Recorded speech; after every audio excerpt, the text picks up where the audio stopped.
Hi friends, start करते हैं। जो बचे हुए क्वेश्चंस थे बैंकिंग पे, प्लीज़ चैनल को सब्सक्राइब कीजिए और आगे शेयर कीजिए। The CFL project centre for financial literacy project was initiated with the objective of exploring innovative and participatory approaches to financial literacy at the block level. Based on the experience gained from the pilot project and feedback received from the stakeholders, CFL project has been scaled up. अब आपके लिए यहाँ जानना जरूरी है कि इसको जो फंडिंग होती है वो डेफ फंड से होती है, depositor education awareness fund, financial inclusion fund और नाबार्ड से और स्पॉन्सर बैंक से। Financial literacy camps CFL project के अंडर कंडक्ट किए जाते हैं। इनके जो आउटकम्स होते हैं, जो डेटा होता है, वो बैंकों को अपडेट करना होता है ऑनलाइन। उस प्लेटफॉर्म का नाम है ADEPT platform. FLCs are establish. जो फाइनेंशियल लिटरेसी कैंप्स होते हैं वो बैंक द्वारा एस्टेब्लिश होते हैं और बैंक ही उसमें फाइनेंशियल लिटरेसी काउंसलर्स को बिठाते हैं। तो ये सब किसके अंडर काम हो रहा है? CFL प्रोजेक्ट के अंडर। नेक्स्ट है under EDDPE mission, expanding and deepening of digital payments ecosystem. ये एक मिशन है। SLBC state level banking committee will identify one district in each state and make them 100% digital. Next है adapt. ये ऊपर भी चर्चा हुई, इसका फुल फॉर्म है ऑटोमेटेड डेटा एक्सट्रैक्शन प्रोजेक्ट। ये प्लेटफॉर्म है जिसपे बैंकों को अपना डेटा सबमिट करना होता है।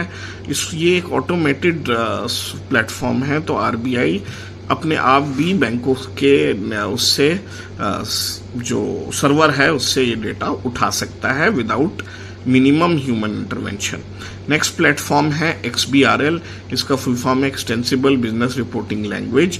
This platform is for banks to submit their returns to RBI। Next platform है FIRMS, Foreign Investment Reporting and Management System. Foreign investments in India are reported on this platform.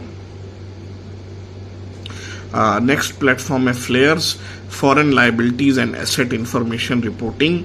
Every Indian or every Indian company needs to file this, who holds foreign liability or foreign asset. Next platform है EDSP। जो भी fraud reporting होती है वो बैंकों को इस platform पे करनी होती है।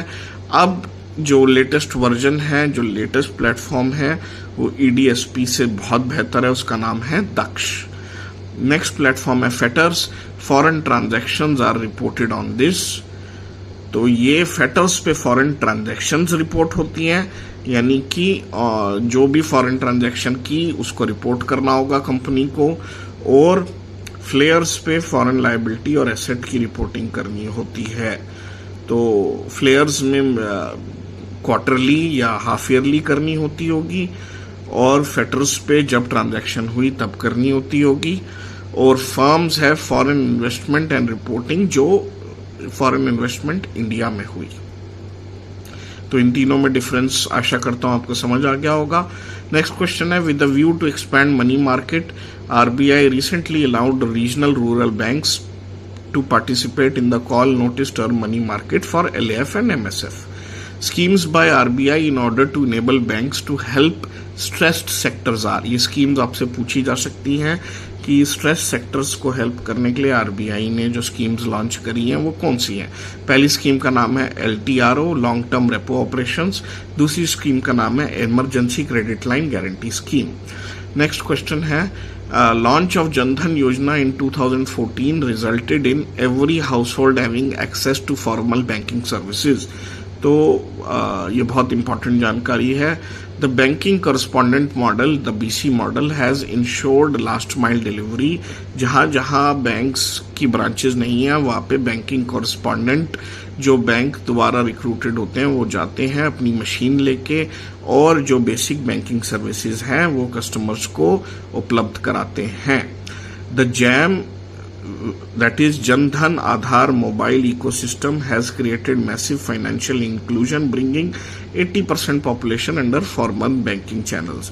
ये बहुत इंपॉर्टेंट जानकारी है दोस्तों, क्योंकि इससे पहले जो फाइनेंशियल इंक्लूजन था वो बहुत कम था इंडिया के लिए, और ये जो प्रोग्राम्स हैं, जो मिशंस हैं, इनकी जो योजनाएं हैं, इनके बाद फाइनेंशियल इंक्लूजन में बहुत अच्छी वो पिकअप देखने को मिला है।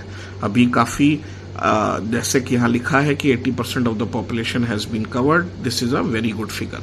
नेक्स्ट क्वेश्चन है, CFL प्रोजेक्ट जो centre for financial literacy project है वो RBI द्वारा 2017 में लॉन्च हुआ था to impart financial education through community approach. Community approach यानी वहाँ के लीड बैंक्स को उसमें लाना, इस प्रोजेक्ट में, और NGOs को लाना।